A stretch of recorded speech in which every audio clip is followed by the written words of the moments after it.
Hey, what's up? This is Ricardo at Parts People, and in this video, we'll outline the steps for completing a part replacement on your Dell PC. Visit our website and use this coupon for a 5% off discount.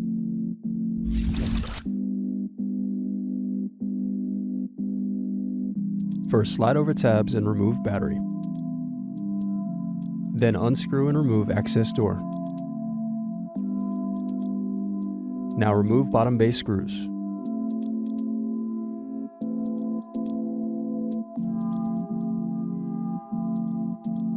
Now press in tabs to separate and turn over keyboard.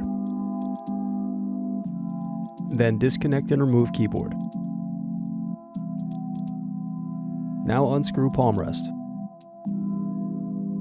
Then disconnect cables and remove palm rest.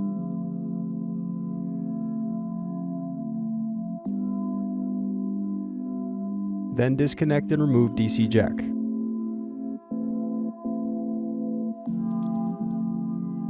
Thanks for watching. Don't forget to like and subscribe if you enjoyed this video. And if you need more, check out this playlist to watch other tutorials for your laptop. You can also click here to find parts for your laptop at partspeople.com.